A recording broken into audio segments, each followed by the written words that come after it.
Ryan, the inclement weather puts you in a spot for you leading the pole. How much of a benefit is that, considering how passing can be so difficult on this track? Yeah, it was got the benefit of running good last week, and by process of elimination ends up on the pole. So yeah, good to have number one pit stall and control the race to start. But that's kind of the easiest point. Is how do you go through stage 2 and then the final one to position yourself at the end. But yeah, it was good to have that go our way today, and definitely doesn't hurt for tomorrow. Yeah, and you are the favorite. All three Penske's lead the betting, the sports books. I don't know if you pay attention to that. I was telling Drew, your PR guy, I'm newer to NASCAR. I primarily cover football, but of all the races I've covered, every single time I had a pre-race interview, they went on to win.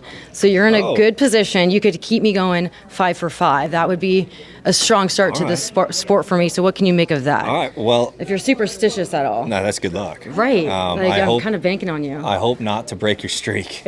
You're starting strong. But we also got Bowman, too. And Kyle. Oh, well, Kyle Busch. Well, now you're just getting too many picks. So, but like Fords. Yeah. No, the Fords are always strong here. It's nice that myself and Joey and Austin start up towards the front.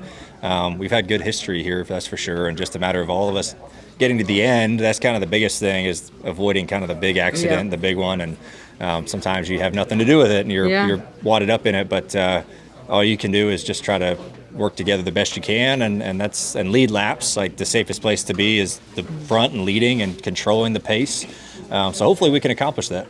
Earlier this season, all three of these Penske cars, also the favorites to win in this one, but they had 125 laps led earlier this season. What makes them so good at this track? Yeah, I think number one's fast cars is the obvious answer, but I think the teamwork side of it we do really well.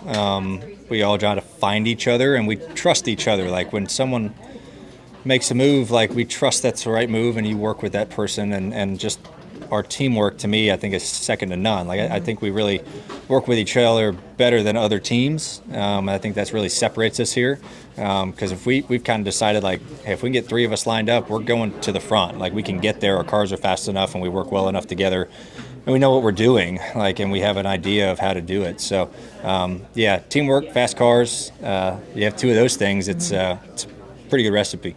Yeah, you had some extra meetings with the Ford crew. What are the teamwork in that regard, with Penske having secured spots for the playoffs? I mean, try to get one of us in victory lane. I mean, that's, at the end of the day, we have to worry about our team and our group, and my job, right? I have to worry about me and the 12th car and things like that. But at the same time, like, you're going to work with the Fords and your teammates to get there, and that's the biggest thing. But then when it comes down to it, like, you're going to do what's best for you and be big to win tomorrow night. So yeah, teamwork until it benefits you. But that's you deal with that stuff when you get to it. And qualifying, you guys skipped out on that, but like at a track similar, but not exactly the same in Atlanta, Ford's dominated 8 qualifying top spots. You missed out on that because of the weather. Does that have a factor when it comes to the drafting and the teamwork? Not really. Okay. The car changes so much from, like, well, if we would have qualified today, it's just single car. None of that's in effect. But the problem with these speedways is, the difficult part is when you put 40 of us out there together and we're all running an inch or 2 away from each other at 200 miles an hour. That's where the trouble begins, and that's where your car starts to handle bad. That's where one little mistake by anybody can cause a 20-car pileup. It's just the nature of the beast. So even if we did qualify today, we wouldn't really know what we got until we drop the green flag tomorrow. And then you start your work from there, and you figure out what you need to do to either make your car better, what I need to do as a driver to kind of get back situated with this stuff. So it's hard these places with no laps before the race weekend, unlike other places, to just get your brain kind of turned on. But that's what we do this for. You can flip the switch pretty quick.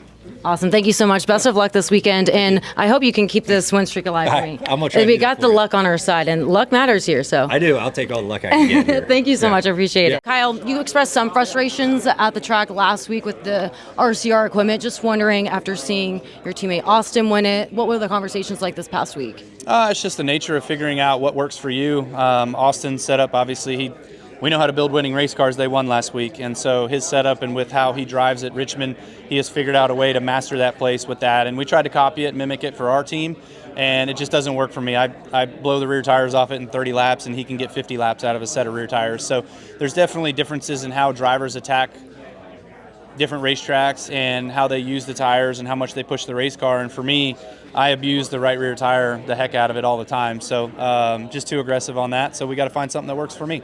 Well, RCR is bringing in Austin Hill, and I know you just expressed a lot of excitement over having a teammate like that, especially on a track where passing is so difficult. What do you make of that with RCR putting in that kind of investment after those frustrations you expressed? Yeah, I mean, I think that every week, I mean, there's no lack of effort, that's for sure, you know, and having Austin Hill have the opportunity to come and race at Daytona. We knew that from the beginning of the year. You know, his schedule was set. We knew this was going to be the ones that he was coming to, and you know, it's now a pivotal moment for us, the 8 team, to be able to make it into the playoffs. So having Austin Dillon getting his win last week and Austin Hill now being in the race again this week, you know, having more power is certainly going to be beneficial for us.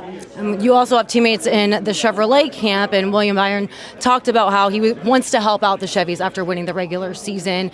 He also has a teammate at Hendrick who is on the higher end of the bubble, but still a bit vulnerable. What do you make of that, where, you know, the Chevrolet help that you could get from them, but also him having a teammate with Hendrick? Well, it's all circumstantial, because if there's the 8 car and the 48 car lined up on the front row and the 24 cars behind us, he's going to have to take his teammate's side versus my side, you know. So, but if the 48 gets crashed out early or whatever and the 24 is behind me late in the going, I would expect that he helps the Chevy teammate there and can get us to where we need to be to get a win, to get ourselves in the playoffs. And Alex Bowman expressed frustrations or an accusation of saying RCR race manipulation. Do you have any response to that? I have no clue what you're talking about. Okay. And also, going into this, for the past 4 races, I'm 4 for 4 with all my pre-race interviews, winning the race. So we could keep this hopes alive. You are one of the favorites going in. What makes you so strong on this track? I think just history of the last 4 or 5 races here with RCR and myself being teamed up together. We've been fast. We've been in position. We've been right there. I mean, we were so close to winning the Daytona 500 here last year coming out of turn 4. I could see the white flag in the guy's hand, and it just didn't wave before the caution came out, you know. So we're always right there. We're always a force. We just got to make it happen. Awesome. Thank you so much. Best of luck tomorrow. All right, I appreciate thanks. it. Thank you so much. I know you have a lot going on for this one in particular. Just being above the cut line, you talked about wanting to go for the stage wins, but also you got to get that win so that you can lock it in. All of your teammates have secured that, but what is it going into this one when you're the only one left with Hendrick that doesn't have that secured win? Yeah, it's certainly been a stressful week, but you know, we've been close. We've been close to winning a lot of races this year, and you know, we're doing a lot of really good things. We've been finishing well, running well lately. So yeah, just, you know, hopefully we can get enough stage points that we're ahead of the 45 and not have to worry about it so much at the end. But if not, we're going to go to work and try to go win the thing. So yeah, stressful day. You were talking about needing a teammate last week. You came close, but you had a moment where you were a phenomenal teammate for Chase back in Atlanta. So have there been conversations about, hey, you're going to return the favor when it comes to this one in a high-pressure moment? Yeah, it's just such a different style of racing. Yeah. Like if we were back at Atlanta, for sure I'd be having that conversation. Yeah. But you can't really build runs like that here. You know, Atlanta gets kind of single file to a sense where like it's the leader and the second place guy are typically out, and then it gets 2x2. So way different situation. But yeah, I mean, hopefully get help from teammates when we can, but not sure that there's as much help to give as there is at a place like that. Was it more friendly in the garages this week for you, trying to build those alliances with coming from the Hendrick camp? No, I'm not worried about it. Not politician-y? Yeah, I'm not a politician by any means. I bring my friends to the racetrack with me. So yeah, I mean, I just stick to myself, right? So sometimes when you need those breaks, you don't get them, and that's fine. Like that's just part of what we do, and you know, everybody's different and has their different attitudes on why they do or don't do things. So that's life, and we'll keep digging. There's that ongoing debate of the playoff format. Given the position you're in, has that changed your perspective? Of what is your stance of the format? Would you like to see it change? Yeah, I mean, it's easy from where I sit right now to say, hey, man, we should go off points. But I get it. It's exciting. It creates a lot of drama coming down into this place, which is, at the end of the day, exactly what NASCAR wants. So, I think, well, if it was my decision, I would want just a straight up whole season long points format like we used to have.